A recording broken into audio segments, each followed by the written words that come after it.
enfim, as assinaturas da oposição no Congresso Nacional abrem automaticamente a instalação da CPI, tão urgente CPI dos atos do dia 8 de janeiro, né?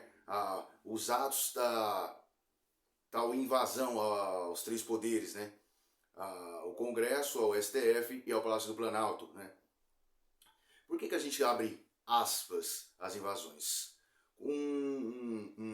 Todo mundo viu o vídeo circulando, né? Do senhor Antônio Cláudio, né? Que é ficou mais famoso por quebrar o relógio de Dom João VI. Ficaram muitas incoerências. Esse foi o fato talvez mais curioso, onde vimos o relógio, o próprio relógio, marcando ali um horário entre meio-dia e meia. E o sujeito em si participaria de uma invasão que aconteceria às 3h30 da tarde.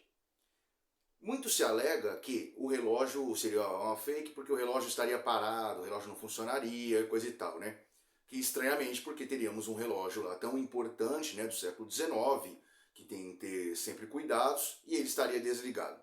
Mas vamos imaginar que aquele ato feito por Cláudio, o ato de vandalismo, né, todo mundo concorda, tenha sido feito realmente. Algumas outras inconsistências também aparecem, porque às 3h30 da tarde, ainda assim, é meia hora antes do momento em que o grosso da população começa a depredar o vidro da porta da frente do Palácio do Planalto. Ou seja, esse cidadão entrou lá antes da invasão em conjunto e já estava fazendo as ações lá dentro. Outra situação que é bastante curiosa é ele fazer questão de aparecer frente à câmera, né? Aparecer frente à câmera, fazer uma pose com a camisa de Jair Bolsonaro, como quem quer dizer, estou aqui, sou bolsonarista, vou quebrar tudo, sou vândalo, sou antidemocrático, né? Não aceito. Então é muito curioso isso. Aliás, o sujeito em si não quebrou a câmera, né? Qual é o criminoso que faz pose para a câmera e não leva ela embora? Se expõe, quer realmente colocar sua cara no flagrante, né? É bastante difícil. Acho que para qualquer investigador de polícia sério, seria já uma coisa bastante difícil de analisar, né? Bastante incoerente. Então, meus amigos, dentro desses atos que centenas de pessoas foram presas, algumas foram libertadas agora, se instalou a CPI. Outra curiosidade que faz a gente pensar bastante nesse ato, se foi praticado por pessoa. Claro que depois que uma onda entra, a outra onda vai atrás, né? Todos. Só que a grande questão é investigar se houve infiltrados, que há bastantes evidências que sim.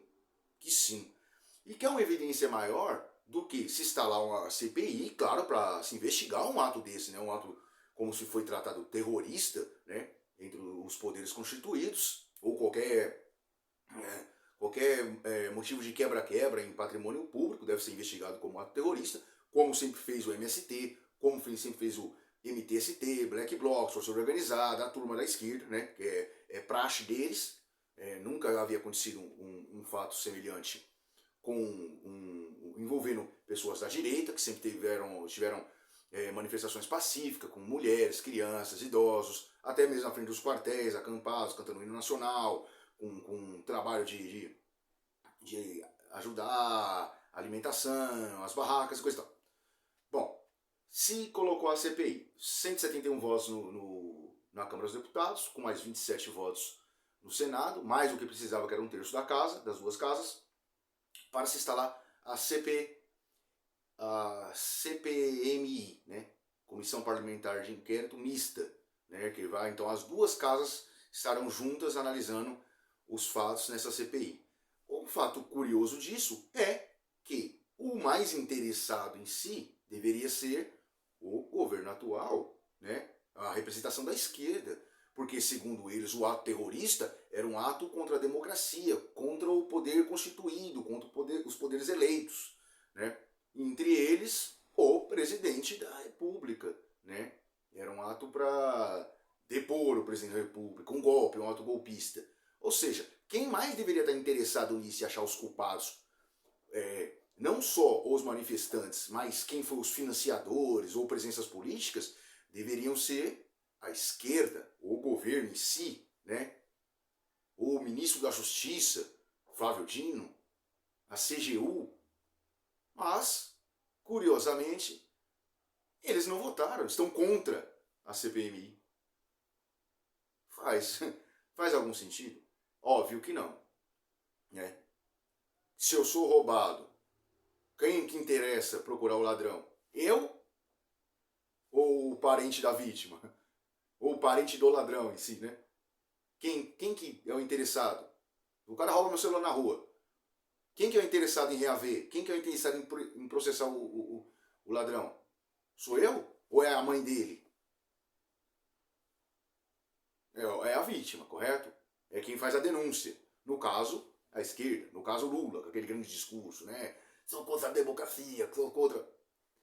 Então, meus amigos, muita coisa vai acontecer. Tem muitas evidências, tem muitas inconsistências em todos aqueles atos. Não estamos dizendo que lá para as 4h30, quando toda a multidão chegou, a multidão muitas vezes é influenciada. 2, 3 gatos pingados infiltrados lá dentro, a gente sabe como é que funciona a esquerda, a gente conhece dentro da história mundial as manifestações, os infiltrados, desde a época da KGB, no comunismo raiz, né? Para levar as multidões à massa onde eles querem. E esse foi um fato determinante para levar a multidão aos atos do 8 de janeiro. Mas muita água vai rolar, muitos desenrolares vão estar nessa história e a gente vai acompanhar como porque é essencial essa CPMI para que a gente descubra e revele a verdade dentro dos fatos.